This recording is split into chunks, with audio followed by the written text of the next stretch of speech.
in this way. And you're like, oh, looks very interesting, but I can't really tell where the start and end paths are. So you can also color them.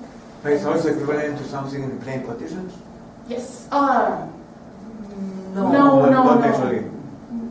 The original Andrews determinant. Yeah. But this is not naturally. Right. This is different. Yeah. This is a bit different because of this because the look has been partitions of some kind. Yeah, but it's like Escher pictures. Oh, yeah. They look three-dimensional, but they're not really them. three-dimensional. The reason why it was three-dimensional is because of the coloring of the three different types of rhombi. So that's a good point. Yes. Actually, I thought of that as well at the beginning, but then Christoph was quick to correct me. Yes. Okay. So now that you understand what this determinant is, I would like to hand off my part to Christoph so he can explain the major results that. Well, let's thank Elaine. Thank you. Okay, 1 second break until Christoph. Okay. Okay, good. So I continue now with the more computational part, and first I want to mention this conjecture. So Andrews gave a closed form for the quotient of two determinants of the even divided by odd, and of course this was not satisfying, so we thought we should be able to find a closed form for the determinant itself. And so we came up with a conjecture, and here's the conjecture. We have to define some auxiliary quantities, Cn being these numbers, En being this expression, Fm being this expression, so I hope you remember. Then we define this, we define this polynomial tk in terms of mu, we define these two sums, and then by case distinction, defining these p1, pm, p2, we get this closed form, so that the product of all this stuff. Okay, so this was our conjecture. We tested it up to 150 and it worked. But unfortunately, nobody in the combinatorial community took the time to prove the conjecture, so then we had to prove it ourselves. I don't show you the proof. If they did take the time, they would not succeed. Maybe. So we succeeded, so this is the conjecture in full glory, but actually I don't want to talk about the proof of this conjecture because this is boring. Instead, I want to show you a nicer closed form because this is a bit handy. So what was our strategy to find a closed form for this determinant? This was by using this identity that you may have seen, the Desnanot-Jacobi identity, or Desnanot-Jacobi-Doxon identity. So assuming we have a two-dimensional bi-infinite array of numbers, and we can define a matrix by indicating the upper left corner and the dimension. And we can move, we can increase the dimension of the matrix, and we can move it around in the plane. So this is this notation. So we have this array of numbers mij, and we denote by mstn the determinant of the n by n matrix whose upper left corner is at coordinates st. And then in terms of this notation, this identity holds, and you can see it better in this pictorial way if you take the n by n determinant times this n minus 2 times n minus 2 subdeterminant, then you can write this as the difference of these two products of determinants. And so that also explains why, starting from D00 and D11, we felt the need to go to this more general determinant, because you see, when you want to apply this identity, you have to shift the corners of your matrix in any direction, and so it's good to have this more general family of determinants. Okay, so now if we plug in S and T equal to 0, 0, then the identity as a special case reads like this, where now, recall, we're interested in D11, that appears twice here, with n and with n minus 1. And then what else appears? The D00, this was Andrews' very original determinant, counting descending plane partitions. This one we know. And so if we rewrite this slightly, like bringing this on the other side and dividing, we can express D11 as in a recursive way. It appears here with this quotient. This is the thing, this R1 00 that appeared at the very beginning, plus something else. So now we did a great job. We had this unknown determinant d11, and we expressed it in terms of two new yet unknown determinants. So we doubled the work. Okay, great. The thing is that, of course, those are a bit easier to handle. And first thing we can show is, so we have now to care about these two variants. And it turns out that when you look at the even dimension cases of those matrices, they are just 0. Yeah, but you have to prove it. And now the computer algebra and Doron's ideas come into the game. So how do we prove that this family of determinants, that they all evaluate to 0? Well, so generally, we look at this 2n by 2n matrix, and we compute the null space of this matrix. If it really has determinant 0, then there should be a non-trivial null space, and actually it turns out that the null space is always of dimension 1 for any n, so we go up to n some bound, 15. We can concretely compute the null space, and by putting these vectors of the null spaces that we get for different n, we get a triangular array of numbers, and we can hope that these numbers have a nice structure. And indeed, if we normalize these vectors appropriately, for example, the last component being 1, we get a nice array of numbers, and we find recurrence relations for these numbers. So we find recurrence equations, I call these numbers C and J, and they satisfy linear recurrence relations with polynomial coefficients. So in other words, is a bivariate holonomic sequence, and then we can apply Zeilberger's holonomic machinery to prove the identity that this sequence, now we can, by the recurrences, we can extend it to infinity, that for any n, the vector that is defined by the corresponding subsequence, by the corresponding column, is indeed an element of the null space of the 2n by 2n matrix. This just boils down to a summation identity, that you do the matrix vector product, and this can be shown by the holonomic methods. You implemented beautifully by Christoph Kutschan in a famous mathematical package. Yeah, yes. Okay, so this is fairly simple. Now, for the other case, for the odd case, this doesn't suffice, because in that case, the determinants are actually non-zero, otherwise it would be too trivial. But there, Doron suggested a procedure that he called the holonomic ansatz that works kind of similar. So now, instead of looking for a member in the null space of the matrix itself, you will not find it because we want to prove that the determinant is non-zero. We delete the last row. We get a n-1 by n matrix, and that one has an element in its null space. So again, we can define a sequence C and J. So we want to show that the determinant is something that is given. Again, we can define a sequence C and J, and by proving these three identities, now we have to prove three identities instead of one, we can conclude that the determinant is what we conjecture. And the meaning of these identities is that first, this normalization, that the last component of each vector is 1, that this worked out and extends to infinity because we started with a finite amount of data. And the second identity, this shows that this C and J is indeed a member of the null space of this rectangular matrix.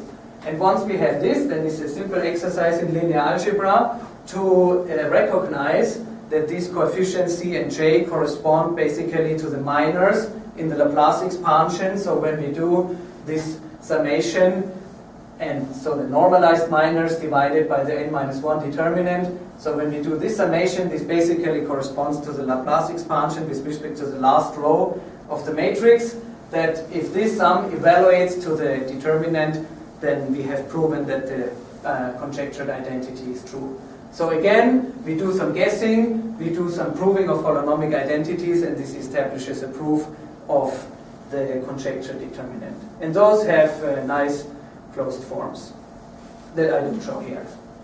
So, how does these holonomic systems that appear here look like? Just to give you an impression. So for D00, this we didn't have to prove, but this is somehow the smallest instance that we could get here. The holonomic description for these C and J, they look like this. So you see, it's very small, it's very compact.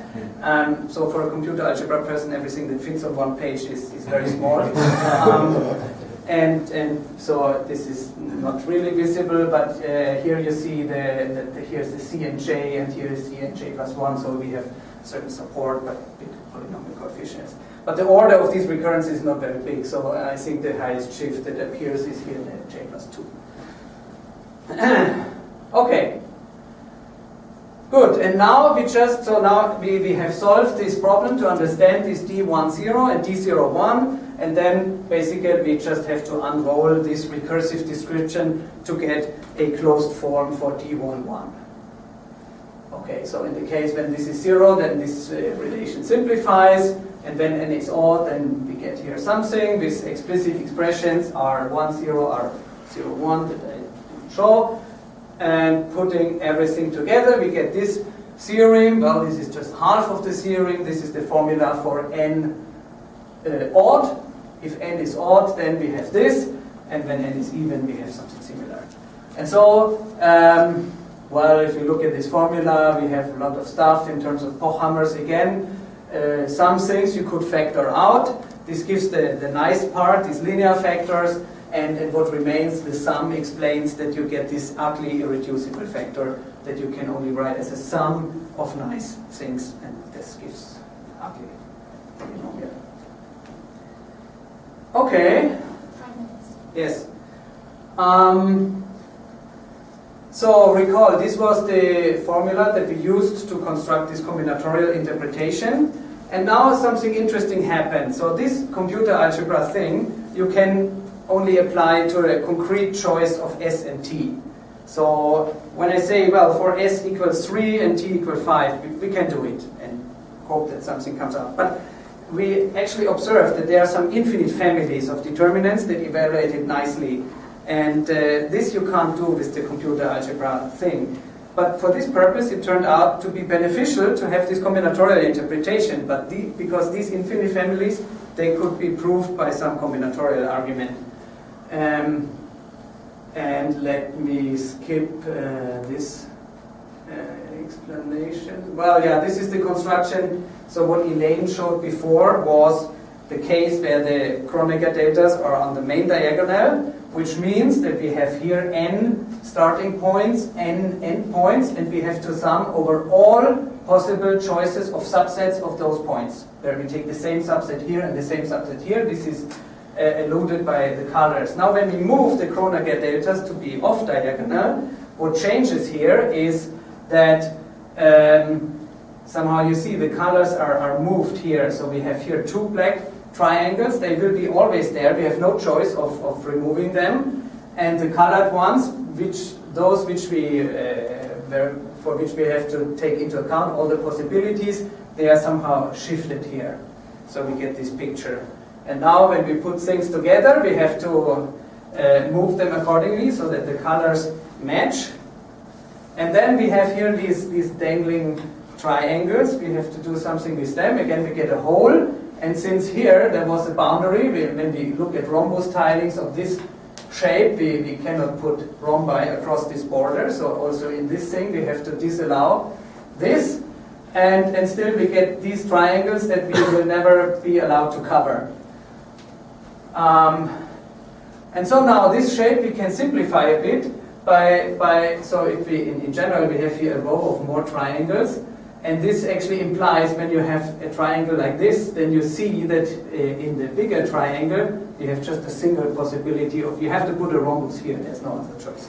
So actually we can also color this part black, and also these parts here disappear because you have just one choice of coloring, of tiling this, so it's not interesting. So in the end we get a shape like this, whose cyclically symmetric rhombus tilings correspond to the determinant. Here are some other instances for different parameters. Let me skip this. No, let me not skip this. So this is the picture. This is the ST plane, and each symbol indicates a certain level of niceness. So we get an infinite family, which is very nice, that corresponds to the D00, where the determinant is always nice. These are these red squares. And then we have other cases where only the even determinant is nice and the odd one is not nice. In some families where only the quotient is nice, but the determinant is not nice. These determinants are all 0, these black bullets, and so on. So we have these infinite families, and now we want to say something about them. Yes, and for this we can use a combinatorial argument, because. So we want to prove that we want to say something about this infinite family, where we have an even S, t equals 0, and arbitrary dimension. So the corresponding tiling picture has this shape. So because t is 0, there is no border line here, so this triangle is just attached here. And now, you think, when you start the tiling and you start here, well, you have to put a rhombus here. And then once there's a rhombus here, you have no other choice than putting these two rhombi. And so you have to continue, and you see that for this whole lozenge-shaped region, there's just a single possibility of tiling. You have no choice. And therefore, you can also make it a whole. It doesn't add anything to the count.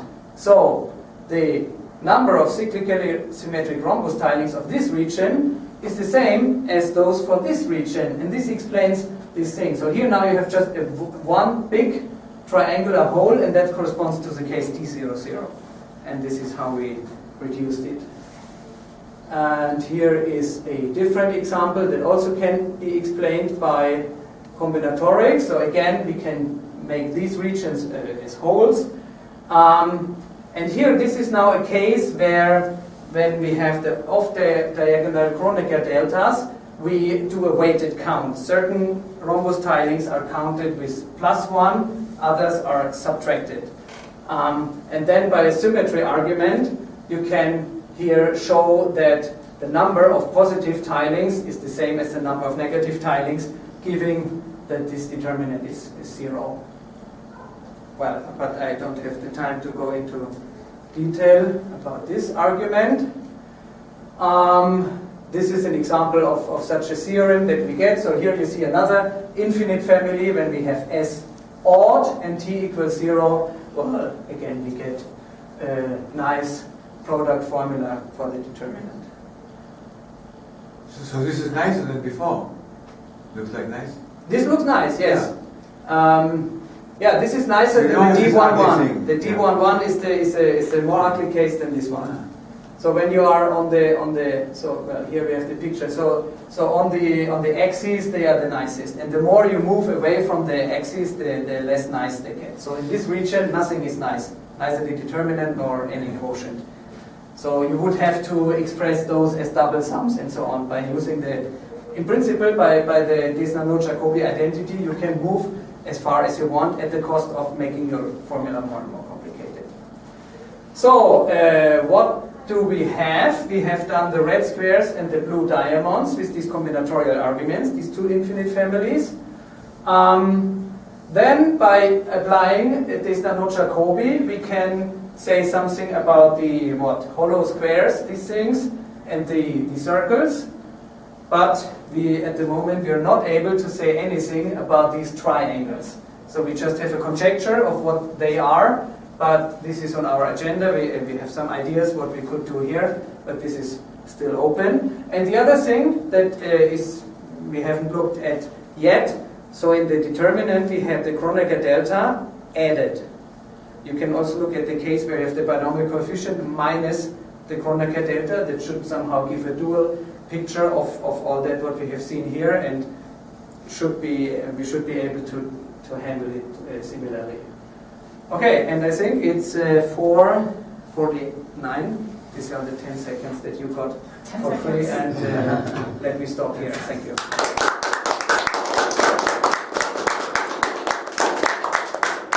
Thank you for a very, very deep talk. Elaine and Chris will be glad to answer questions in private. The next talk of George is in